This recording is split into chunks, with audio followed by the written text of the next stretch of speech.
19-ാം നൂറ്റാണ്ടിലെ ക്രൂരമായ ജാതി വ്യവസ്ഥയെക്കുറിച്ച് കുമാരനാശാൻ തൻ്റെ കവിതയിൽ പാടിയിട്ടുണ്ട്. നരനു നരൻ അശുദ്ധ വസ്തു പോലും ധരയിൽ നടപ്പത് തീണ്ടൽ ആണ് പോലും. നരകമാണിവിടം ഹാ കഷ്ടം, ഹാ ഹാ ഇങ്ങനെ ഒരു നാടുണ്ടോ എന്ന് കുമാരനാശാൻ തൻ്റെ കവിതയിൽ വിമർശനമെന്ന രീതിയിൽ എഴുതിയിട്ടുണ്ട്. യഥാർത്ഥത്തിൽ അന്നത്തെ ക്രൂരമായ ജാതി വ്യവസ്ഥയിൽ ജാതിയുടെ കരാളഹസ്തം കൊണ്ട് ജനങ്ങളെ, പ്രത്യേകിച്ച് താഴ്ന്ന വിഭാഗക്കാരെ മുഴുവനും ചങ്ങലയിൽ പൂട്ടിയിട്ട പോലെ അവസ്ഥയിലായിരുന്നു. ആ അവസ്ഥയാണ് കേരളത്തിലെ താഴ്ന്ന വിഭാഗങ്ങൾക്ക് മുകളിലേക്ക് കയറുവാൻ കഴിയാതെ വന്നതിന് പ്രധാന കാരണം. ചാതുർവർണ്ണ്യം എന്ന പേരിൽ നടത്തുന്ന ജനങ്ങളെ തമ്മിൽ വ്യത്യസ്തരാക്കുന്ന, ജനങ്ങളുടെ തമ്മിൽ അകലം പാലിക്കുന്ന ആ വ്യവസ്ഥ, അതിനെതിരെ ക്രൂരമായ വിമർശനം കുമാരനാശാനെ പോലെയുള്ള കവികൾ നടത്തിയിട്ടുണ്ട്. ശ്രീനാരായണ ഗുരുദേവനുമായി ബന്ധപ്പെട്ട് ചിന്തിക്കുമ്പോൾ ക്രൂരമായ ഈ ജാതി വ്യവസ്ഥയ്ക്കെതിരെ ഗുരു പലതവണ തൻ്റെ വാക്കുകൾ ഉപയോഗിച്ചിട്ടുണ്ട്. ഒരു കഥയെ ഉദാഹരിച്ചുകൊണ്ട് ഒരിക്കൽ ഗുരു ഇങ്ങനെ പറയുകയുണ്ടായി. വിശ്വാമിത്രൻ എന്ന മഹർഷി, വസിഷ്ഠൻ എന്ന മഹർഷി, ഇവർ രണ്ടുപേരും തുല്യരായ മഹർഷിമാരാണ്. ഒരിക്കൽ വിശ്വാമിത്രൻ വസിഷ്ഠ മഹർഷിയുടെ അടുത്ത് ചെന്നിട്ട് പറഞ്ഞു, എനിക്ക് ബ്രഹ്മർഷിയാകുവാനുള്ള ഒരു അവസരം തരണം. വിശ്വാമിത്രൻ്റെ ഈ ആഗ്രഹം വസിഷ്ഠൻ കേട്ടില്ല. കാരണം വിശ്വാമിത്രൻ ക്ഷത്രിയനാണ്.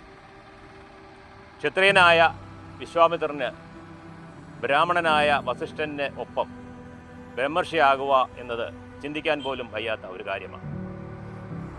ക്ഷത്രിയനും ബ്രാഹ്മണനും തമ്മിൽ ഒരങ്കുലത്തിൻ്റെ വ്യത്യാസമേ ഉള്ളൂ. എങ്കിലും ഒരിക്കൽ പോലും വിശ്വാമിത്രനെ ബ്രഹ്മർഷി എന്ന പദത്തിലേക്ക് ഉയർത്തുവാൻ ബ്രാഹ്മണനായ വസിഷ്ഠൻ അനുവദിച്ചില്ല. അതിൽ നിരാശ പൂണ്ട, കോപം പൂണ്ട വിശ്വാമിത്രൻ തപസ് ചെയ്ത് ബ്രഹ്മർഷിയാകുവാനുള്ള എല്ലാ തപശ്ചര്യകളും നോക്കി. അങ്ങനെ തൻ്റെ ദിവ്യമായ ശക്തി കൊണ്ട് പ്രത്യേക സ്വർഗവും ഒക്കെ തീർത്ത് വസിഷ്ഠൻ്റെ അടുത്ത് ചെന്നു. പക്ഷേ വസിഷ്ഠൻ എന്നിട്ടും ബ്രഹ്മർഷിയാകുവാൻ വിശ്വാമിത്രനെ അനുവദിച്ചില്ല. ഈ കഥ ഉദാഹരിച്ചുകൊണ്ട് ഗുരു പറയുകയാണ്,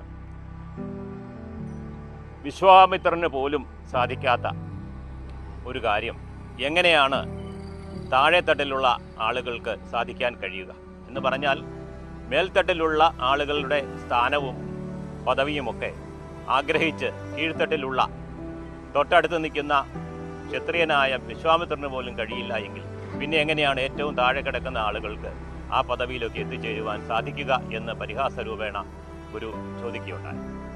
ഗുരുവിന് തന്നെ ഇത്തരത്തിലുള്ള ജാതി ക്രൂരത അനുഭവപ്പെടുകയുണ്ടായി. ഒരു സംഭവമുണ്ട്.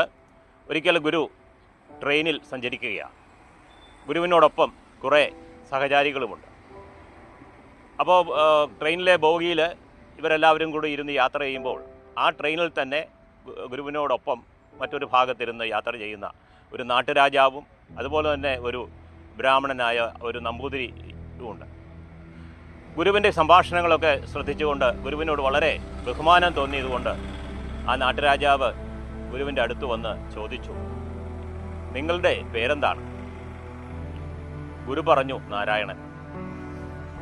തിരിച്ച് രാജാവ് വീണ്ടും ചോദിച്ചു, ജാതിയിൽ ആരാണ്? കണ്ടാലറിയില്ലേ? ഗുരു ചോദിക്കുകയാണ്. കണ്ടാലറിയില്ലേ? അറിഞ്ഞുകൂടാ. അറിഞ്ഞുകൂടെങ്കിൽ പിന്നെ കേട്ടാലറിയുമോ എന്ന ഒരു തിരിച്ചു ചോദ്യവും പരിഹാസവുമാണ് ഗുരുവിൻ്റെ ഭാഗത്തു നിന്നുണ്ടായത്. അപ്പോൾ ഒരു മനുഷ്യനെ കണ്ടാൽ മനുഷ്യനാണെന്ന് തിരിച്ചറിയാൻ പാടില്ല. അവൻ്റെ ജാതി അറിഞ്ഞാൽ മാത്രമേ അവനെ മനുഷ്യനായി കണക്കാക്കുവാൻ കഴിയുകയുള്ളൂ എന്ന ചിന്തയായിരുന്നു ആ സാമൂഹിക വ്യവസ്ഥയിൽ നിലനിന്നിരുന്നത് എന്നതിന് അനുഭവവേദ്യമായ ഒരു കഥയാണ്, അല്ലെങ്കിൽ ഒരു സംഭവമാണ് ഗുരുവിൻ്റെ ജീവിതത്തിലുണ്ടായത്. ഇത് വളരെ ക്രൂരമായ ഒരു ആചാരമാണെന്ന് ഗുരുവിന് മനസ്സിലായി. അങ്ങനെ ഗുരു അതിനെതിരെ ശക്തമായി പോരാടുവാൻ തന്നെ തീരുമാനിച്ചു. 1888 ശിവപ്രതിഷ്ഠ അതിൻ്റെ ഏറ്റവും മകുട ഉദാഹരണമാണ്. അമ്പലത്തിൽ പോകുവാൻ കഴിയാത്ത ആയിരക്കണക്കിന് പാവങ്ങൾ അവർക്ക് ശിവഭഗവാനെ ദർശിക്കുവാനുള്ള ഒരു സാഹചര്യം അതുണ്ടാക്കി കൊടുക്കുകയായിരുന്നു തൻ്റെ 1888 ശിവരാത്രി നാളിലെ മഹാവിപ്ലവത്തോടെ ശിവപ്രതിഷ്ഠയിൽ. അപ്പോൾ അങ്ങനെ ശിവപ്രതിഷ്ഠയിലൂടെ തൻ്റെ ജനങ്ങൾക്ക് വേണ്ടി അമ്പലത്തിൽ പോയി ഒന്ന് പ്രാർത്ഥിക്കാനുള്ള ഒരവസരം സ്വന്തമായി സൃഷ്ടിച്ചു കൊടുത്ത ഗുരു ഇതിനെതിരെ ശക്തമായി പോരാടുകയും ഗുരു തൻ്റെ കൃതികളിലൂടെ അത് വ്യക്തമാക്കുകയും ചെയ്തിട്ടുണ്ട്. അങ്ങനെ എഴുതപ്പെട്ട 2-3 കൃതികളുണ്ട്. അതിലൊന്നാണ് ജാതി മീമാംസ, 2 ജാതി ലക്ഷണം, ജാതി വിചാരം.